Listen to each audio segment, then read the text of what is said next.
সাজেক ছোট্ট এই জেলাটি বারবার টেনে নিয়ে গেছে ভ্রমণ পিপাসু মানুষদের নিজের কাছে। কখনো নিজেকে ঢেকেছে সাদা মেঘের আড়ালে, কখনো বা সবুজে ঘেরা পাহাড়, পাহাড়ি আঁকাবাঁকা রাস্তা, মেঘের মাঝ দিয়ে সূর্যোদয় দেখা এবং 2024 সালের সেপ্টেম্বর মাসের ভয়াবহ অভিজ্ঞতা সবকিছু শেয়ার করব আজকের ভিডিওতে। আশা করছি সবার খুব ভালো লাগবে। আমরা যদিও কোনো প্রফেশনাল ব্লগার না, তারপরও চেষ্টা করি আমাদের কাটানো সুন্দর মুহূর্তগুলো সবার সাথে শেয়ার করার এবং নিজেদের স্মৃতিগুলোকে ধরে রাখার। তো চলুন শুরু করা যাক আমাদের সাজেক ভ্রমণ গল্প। আসসালামু আলাইকুম। আমরা এখন আছি কুমিল্লার একটা হাইওয়ে রেস্টুরেন্টে অ্যান্ড আমরা এখন আমাদের ডিনারটা করে নিচ্ছি। বাট এই যে খিচুড়ি 250 টাকা পার প্লেট, একদমই অর্থিত না। ডিনার করে বাসে উঠিনি, তাই আর কি কাজ চালানো। এরপর হচ্ছে আমরা একটু কফি খেতে খেতে চাঁদনি বিলাস করলাম। যেহেতু জ্যোৎস্না রাত, আশা করছি আমরা কালকেও সাজেকে জ্যোৎস্না পাবো। রাতে একটা লম্বা ঘুম দেওয়ার পর উঠে দেখি আমরা সবুজের সমারোহে চলে এসেছি। আসুন আপনাদেরকে আমাদের এই ভ্রমণের বৃত্তান্ত আলোচনা করি।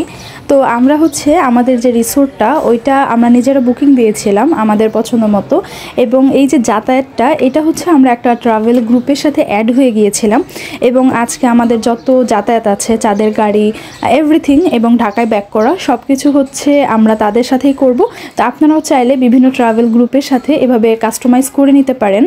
গাড়িটা রিজার্ভ করা ছিল, তাই আমরা মেইন খাগড়াছড়ি শহরে না নেমে খাগড়াছড়ি থেকে আরও 30 কিলোমিটার সামনে দীঘিনালাতে যে নকশিপল্লির রেস্টুরেন্টটা আছে এখানে নেমেছি। এবং এখানে তাদের গ্রুপটা যেহেতু ব্রেকফাস্ট করবে, তো আমরাও এখানে হচ্ছে আমাদের ব্রেকফাস্টটা সেরে নেব।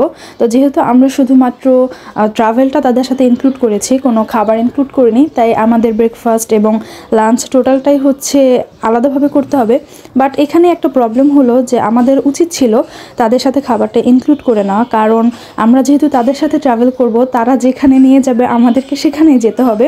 তো প্রথমে ওইটা আমাদের মাথায় আসেনি, যার কারণে আমাদের খাবারের কস্টিংটা একটু বেশি পড়ে গিয়েছিল। যেহেতু তাদের হচ্ছে আগে থেকে রিজার্ভ করা আর আমরা দুজন এক্সট্রা, আমাদের কাছ থেকে একটু দামটা বেশি পড়েছে। তো আপনারা এটা হচ্ছে মাথায় রাখবেন, আপনারা খাবারটা ইনক্লুড করার চেষ্টা করবেন, তাহলে ভালো হবে। এটা দেখতে ভালোই ছিল, অনেক সবুজের সমারোহ ছিল এবং বাচ্চাদের জন্য কিছু খেলনা ব্যবস্থা ছিল, দোলনা ছিল। অ্যাজ ইউজুয়াল একটা পাহাড়ি এলাকায়, একদম দুর্গম একটা এলাকায় এরকম একটা পার্ক দোলনের জন্য খুবই ভালো।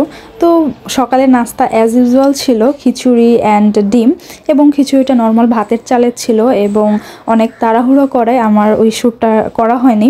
এরপর কিছুক্ষণ অপেক্ষা করার পর আগে থেকে রিজার্ভ করা চাঁদের গাড়ি চলে আসলো এবং আমরা চাঁদের গাড়িতে করে যাত্রা শুরু করে দিলাম আমাদের কাঙ্ক্ষিত সাজেকের উদ্দেশ্যে। অ্যান্ড আপনারা দেখতেই পারছেন অনেক সুন্দর ভিউ এই রোডটার।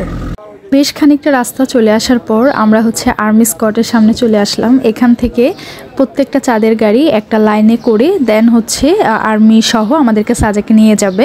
তো এখানে বেশ কিছু ফলের দোকান আছে, যেগুলো সব পাহাড়ি ফলের দোকান, কিন্তু এখানকার ডাবের দামগুলো অনেক বেশি ছিল। জানি না আমরা হচ্ছে গরমের মধ্যে গিয়েছিলাম দেখে একটু বেশি কিনা, নাকি এখানে ফলের দাম সবসময় বেশি। তো সব কিছু শেষ করে আমরা আবার হচ্ছে রওনা দিয়ে দিলাম।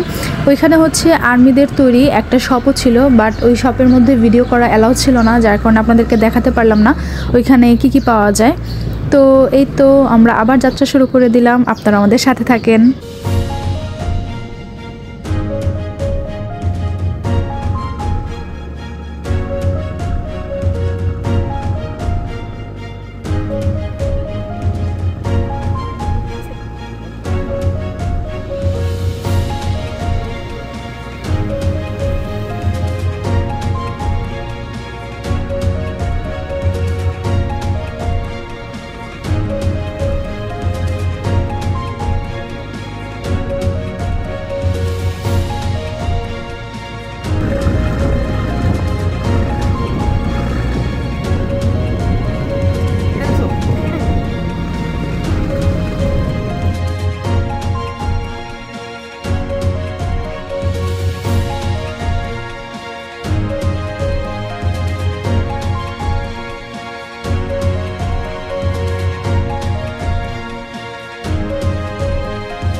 ফাইনালি আমরা চলে এসেছি আমাদের রিসোর্টে। আমাদের রিসোর্টটা সাজেকে ঢোকার রাস্তার একদম সামনেই ছিল, রুইলুই পাড়াতে, যার কারণে অত ভিতরে আমাদের যেতে হয়নি। তো এখন বলে দিই আপনাদেরকে আমাদের রিসোর্টের নাম। আমাদের রিসোর্ট হচ্ছে মেকপিয়ন রিসোর্ট। এটা ইন্ডিয়ার মিজোরাম পাহাড়ের দিকে মুখ করে করা, তো আশা করা যায় এখান থেকে অনেক ভালো একটা ভিউ পাবো। কারণ আমি অনেক রিভিউতে দেখেছি যে এই রিসোর্ট থেকে অনেক সুন্দর মেঘের একটা ভিউ পাওয়া যায়। তো এখন সকাল পর্যন্ত অপেক্ষা করতে হবে দেখার জন্য যে আসলেই এখান থেকে অনেক সুন্দর মেঘ দেখতে পারবো কিনা। তো তার আগে চলুন আপনাদেরকে এই রিসোর্টের একটা কুইক রিভিউ দিয়ে ফেলি। তো এই রিসোর্টটা অনেকটা নিচু, মানে পাহাড় হাইকিং করে আমাদেরকে যেতে হচ্ছে, তো যার কারণে হাফ আমাদের হাইকিং হয়ে যাচ্ছে। তো এইটা তো আমাদের নামছি, আমাদের কষ্ট হচ্ছে না, কিন্তু যখন আমরা উঠবো তখন পুরো অবস্থা খারাপ হয়ে যাবে। আর ওই যে ছোট ছোট কটেজগুলো দেখছেন, টোটাল 5টা ঘর ছিল এখানে, 5টা রুম, এবং এই সাইডে হচ্ছে তাদের রিসেপশনটা ছিল। আমাদের যে রুমটা আমাদের ছিল 3 নম্বর রুম। আগেই তাদেরকে জিজ্ঞেস করেছিলাম যে কোন রুমটা বেশি ভালো, তখন তারাই সাজেস্ট করেছিল যে 3 নম্বর রুমটা নেন, 3 নম্বর রুম থেকে ভিউ আরও বেশি ভালো পাওয়া যায়, যার কারণে আমরা হচ্ছে 3 নম্বর রুমটা নিলাম। সম্পূর্ণ রুমটাই ছিল বেতের তৈরি, নিচে আপনারা দেখতে পাচ্ছেন যে বেত অথবা হচ্ছে বাঁশ কেটে কেটে এভাবে সাইডে বেড়া দেওয়া হয়েছে। অ্যান্ড এই ডিজাইনটা আমার কাছে ভালো লেগেছে, এখানে হচ্ছে কাপড় দিয়ে আর বাঁশের সাহায্যে ডিজাইনটা করেছে। তাদের বেডটা ভালোই পরিষ্কার ছিল, অর্গানাইজ ছিল, কিন্তু রুমের পর্দাটা অত একটা পরিষ্কার ছিল না। সাইডে আছে একটা আলনা অ্যান্ড আয়না, তো তাদের পর্দাগুলো খুব নোংরা ছিল। বড় এক বোতল পানি, aerosol, toilet tissue, hand tissue, shampoo, সাবান অ্যান্ড একটা মাল্টিফ্লাগ দেওয়া ছিল। আর এই যে তাদের ওয়াশরুম, তো ওয়াশরুমটা ক্লিন ছিল, ওয়াশরুমে কোনো প্রবলেম ছিল না, ছোটোখাটো একটা ওয়াশরুম। অ্যান্ড ওয়াশরুমের নিচের ফ্লোরটাও ছিল কাঠের তৈরি, অ্যান্ড একটা স্ট্যান্ড ফ্যান দেওয়া ছিল, এবং ফ্যানের সাইডে ছিল একটা আয়না। তো চলুন আপনাদেরকে এখন ভিউটা দেখিয়ে দিই। মাশাল্লাহ, অনেক সুন্দর ভিউ। যদি আমরা মেঘের দেখা নাও পাই, তারপরও এই যে সবুজের সমারোহ, সুবহানাল্লাহ, অনেক সুন্দর। আমাদের রুমে ফার্স্টে হচ্ছে একটা প্লাস্টিকের চেয়ার দেওয়া ছিল বারান্দায়, আর দোলনা ছিল। পরে আমি যখন তাদেরকে বললাম যে এখানে প্লাস্টিকের চেয়ার কেন, আশেপাশের গুলায় হচ্ছে বেতের চেয়ার, দেন পরে হচ্ছে তারা এই প্লাস্টিকের চেয়ারটা চেঞ্জ করে আমাদেরকে বেতের চেয়ার দিয়েছিল। দিন সাজেককে খুবই কারেন্টের সমস্যা করছিল, তো আমরা হচ্ছে রিসোর্টের ওদেরকে দিয়ে খাবার অর্ডার দিয়ে আনিয়েছিলাম। অ্যান্ড ফোনে চার্জ বেশি না থাকে আপনাদেরকে ভিডিও দেখাতে পারলাম না। একটু রেস্ট নেওয়ার পরে ওই চাঁদের গাড়ির ড্রাইভার আমাদেরকে ফোন করে বলল যে আমরা কংলাক পাহাড়ে যাব কিনা, সবাই যাবে। তো তখন আমরাও রেডি হয়ে বের হয়ে গেলাম যে কংলাক পাহাড়টা ট্র্যাক করেই আসি। এরপর আর কি আস্তে আস্তে পাহাড়ের উপরে উঠে গেলাম। ফার্স্ট টাইম পাহাড় ট্রেকিং করছি, এর আগে আমার এভাবে পাহাড় ট্র্যাক করা হয়নি, এই কারণে আমার একটু কষ্ট হচ্ছিল। তো ফাইনালি আমরা কাছাকাছি চলে এসেছি। এই যে এটা হচ্ছে কংলাক পাহাড়ের মেইন এন্ট্রেন্সটা, এখানে সামনে কংলাক পাহাড়ের একটা সাইনবোর্ডও ছিল, তো এখানে অনেক ভিড় ছিল দেখে আমরা ভিডিও করতে পারিনি। আর এই যে এখানে যে পাড়াটা দেখতে পাচ্ছেন, এটা হচ্ছে কংলাক পাড়া। ওই সাইডেই ওই কংলাক আদিবাসীর অনেক হচ্ছে বাচ্চারা বসেছিল, দোকানপাট ছিল, অ্যান্ড এখানে বাঁশের তৈরি অনেক জিনিসও ছিল এই সাইডটাতে। আমরা এখানে এখন নামবো না, আমরা হচ্ছে পাহাড়ের একদম চূড়ায় উঠবো, এই কারণে আবারও হাঁটা শুরু করে দিলাম পাহাড়ের একদম চূড়ায় ওঠার জন্য।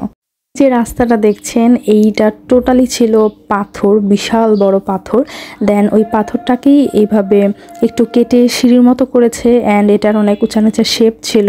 ওই পাথরের শেপে হচ্ছে পা দিয়ে দিয়ে সামনের দিকে আগাচ্ছিলাম। অ্যান্ড একদম চূড়ায় ওঠার পরে জাস্ট ভিউটা এত সুন্দর ছিল যা ক্যামেরায় আসছে না।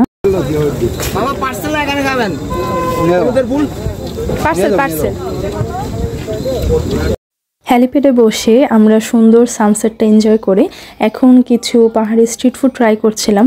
অ্যান্ড অনেস্টলি বলতে এখানে যে হলুদ ফুল ভাজাটা ছিল এটা একদম ভালো ছিল না। বাঁশকরুলটা মোটামুটি ছিল, একটু তিতা ছিল, বাট হলুদ ফুলটা একদম রেকমেন্ডেড না। আমরা খাবার নিয়ে বাসায় চলে এসেছি। বারান্দায় বসে বসে আমরা সুন্দর জ্যোৎস্না উপভোগ করছি অ্যান্ড খাচ্ছি। অ্যান্ড এই যে আমাদের রুমের লাইটিংটাও ভালো ছিল, বাহিরেও লাইট ছিল, বাট আমরা বারান্দায় লাইটটা দিইনি, আমরা জ্যোৎস্নাটা উপভোগ করছিলাম। যদিও ক্যামেরাতে বোঝা যাচ্ছে না, কিন্তু অনেক আলোকিত ছিল জ্যোৎস্নায়। গুড মর্নিং, এখন ভোর 5টা বাজে। আমরা উঠে শাড়ি পরে রেডি হয়ে নিয়েছি। এখন আপনাদেরকে জাস্ট ভিউটা দেখাই, জাস্ট দেখেন, সুবহানাল্লাহ, মাশাল্লাহ। কালকে যেই জায়গাটা একদম সবুজে ভরা ছিল, আজকে টোটালি সাদা মেঘে ঢাকা। এত সুন্দর মেঘ, এত সুন্দর ভিউ দেখব কোনোদিনও কল্পনাও করতে পারিনি। আমার সাজেক আসা সার্থক, সত্যি কথা বলতে। অ্যান্ড আমি শুনেছি যে যারা মিজোরাম সাইডের রিসোর্টগুলোতে থাকে তারা বেশিরভাগই এরকম সুন্দর ভিউ পায়। বাংলাদেশ সাইডে অত ভালো নাকি মেঘ বোঝা যায় না। তো আমরা শাড়ি পরে এই তো এক সুন্দর সকালটা উপভোগ করছিলাম এবং সূর্যোদয় দেখছিলাম। সূর্যটা যেখান থেকে আসছিল একটা একটা পাহাড়ের চূড়া ছিল। অ্যান্ড অনেস্টলি সূর্যটা এত বড় ছিল বলার মতো না, খালি চোখে বিশাল একটা সূর্য ছিল। হয়তো পাহাড়ের অনেক উপরে আমরা আছি, যার কারণে আমরা সূর্যটা সাইজে অনেক বড় দেখেছি। সুবহানাল্লাহ। সুন্দর সকালটা উপভোগ করে এখন আমরা লুসাই গ্রামে চলে এসেছি। জনপ্রতি 100 টাকা করে এন্ট্রি টিকিট দিয়ে আমরা ভিতরে ঢুকে গেছি। অ্যান্ড ওই যেখানে দেখতে পাচ্ছেন ওইখানে দোকানদার ছাড়া দোকান ছিল। তো ওইখান থেকে যে যা কিনে পাশে হচ্ছে মূল্য দেয়া থাকে, মানুষজন হচ্ছে ওখানে আলাদা করে টাকার বক্স রাখা আছে, ওখানে টাকাটা দিয়ে দেয়। সে একটা ট্রি হাউস ছিল যেটা আমার কাছে খুব ভালো লেগেছে। অ্যান্ড এই সাইডে হচ্ছে লুসাইদের ঘর বাড়ি, ওরা হচ্ছে এরকম ঘরে থাকতো। এই লুসাই গ্রামের ভিতরে এত গাছপালা, মানে সত্যি অনেক ভালো লাগে এত সবুজের সমারোহ দেখলে। আমরা একটা ঘরের ভিতর ঢুকে গেলাম। অ্যান্ড এটার ভিতরে অনেক সুন্দর ছবি দেওয়া ছিল যে লুসাইরা এখানে কিভাবে থাকতো, কিভাবে কাজ করত, সব কিছু হচ্ছে এখানে ছবির মাধ্যমে দিয়ে দিচ্ছে। অ্যান্ড এই যেখানে দেখছেন এটা লুসাইদের পোশাক ছিল। আমরা পরে লুসাইদের পোশাক পরেছিলাম অ্যান্ড অনেক ফটোশ্যুট করেছি, তো ওগুলো আর কি ভিডিও করা হয়নি। তো এই যে এখানে দেখতে পাচ্ছেন এখানে হচ্ছে লুসাইদের রান্নাঘর ছিল, এখানে রান্না করতো ওরা। এইটা মানে টোটালি হচ্ছে বাঁশের বেতের তৈরি। এবং এই যে জায়গাটা দেখছেন এখানে নাকি ওরা ঘুমাতো। এই খুবই ছোট্ট সিমসাম একটা ঘর, আর এখানে হচ্ছে ছোট্ট একটা বারান্দা। অ্যান্ড বারান্দা দিয়ে এই যে কি সুন্দর ভিউ, মাশাল্লাহ অনেক সুন্দর। আর আজকে অনেক রোদ বাহিরে, এখন সকাল 8টা বাজে, কিন্তু এত গরম লাগছে বলার মতো না। তো এরপর ওই রুমটা থেকে বের হয়ে আমরা এই যে মাটি কেটে গাছ দিয়ে সিঁড়িগুলো পার হয়ে নিচের দিকে নেমে যাচ্ছি। গ্রামের ভিতরে হচ্ছে বেশ কয়েকটা দোলনা করা ছিল মানুষজনের হয়তো রেস্ট নেওয়ার জন্য, এবং ওই যে বসার মতো ছোট ছোট টুল করা ছিল গাছ দিয়ে, এবং ফটো সেশনের জন্য অনেকগুলো বুথের মতো করা ছিল। মানে দেখলেই বোঝা যায় যে এই জায়গাটাতে ছবি তোলা যাবে এরকম। এই যে গাছগুলো বসানো, এগুলো হচ্ছে মানুষদের বসে রেস্ট নেওয়ার জন্য। এখন সামনে যে ঘরটা দেখছেন আমরা ওই ঘরের ভিতরে যাব।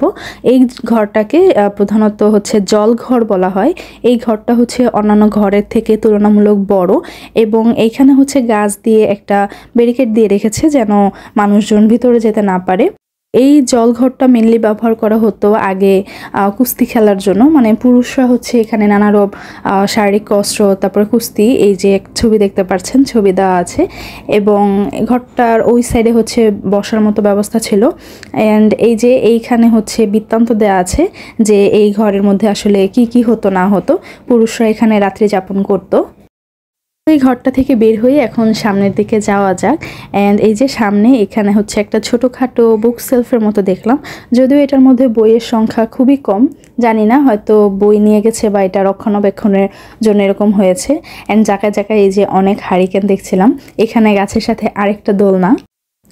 এরপর কিছু দূর সামনে এগিয়ে যাওয়ার পরে এই যে অনেক বেঞ্চ করা মানুষের বসার জন্য, এবং যে এই সাইডে আরেকটা দোলনা। কিন্তু সবচেয়ে সুন্দর পার্ট হচ্ছে লুসাই গ্রামের এই জায়গাটা থেকে ভিউ মাশাল্লাহ অনেক সুন্দর। এবং ওই যে ওইখানে একটা টুলও দেয়া আছে এখানে বসে এই সুন্দর ভিউটা উপভোগ করার জন্য। অ্যান্ড লুসাই গ্রাম কিন্তু একটা রিসোর্টও, অনেকেই হচ্ছে লুসাই গ্রামে রাত্রি যাপন করে, কিন্তু লুসাই গ্রামের হচ্ছে কস্টিংটা একটু বেশি। জায়গাটা এটা সামনে যে রাস্তাটা, এটা দেখলাম যে রাস্তাটা ঠিক করছে, হয়তো সামনে যখন যাব তখন হচ্ছে এই রাস্তাটা ঘেঁষে রিসোর্ট হতে পারে বা অন্য কোনো প্লেস থাকতে পারে। এইটা হচ্ছে এই মাঠের এই সাইডটা থেকে ওই পাশে যে ঘরগুলো দেখছেন ওইখানে হচ্ছে মানুষজন থাকে রাতের বেলা, রিসোর্ট আর কি, রিসোর্ট বা ঘর যেটাই বলি জুম ঘরের মতো। লুসাই গ্রাম থেকে ফিরে আমরা যখন রিসোর্টে গেলাম তখন আমাদেরকে জানানো হলো যে দিঘিনালাতে, যেখানে আমরা গতকালকে হচ্ছে খাওয়া দাওয়া করলাম সকালবেলা, ওই জায়গায় খুব ঝামেলা হয়েছে এবং বাঙালিদের উপর অনেক আক্রমণ করেছে আর কি, অনেক ঝামেলা হচ্ছে। তো অত বৃত্তান্ত তো জানি না। তো আমরা হচ্ছে কি করলাম, অল্প সময়ের মধ্যে সকালের নাস্তাটা খিচুড়ি অ্যান্ড ডিম আর চাটনি ছিল রিসোর্ট থেকে দেয়া, ওইটা করে আমরা রেডি হয়ে বাইরে চলে আসলাম।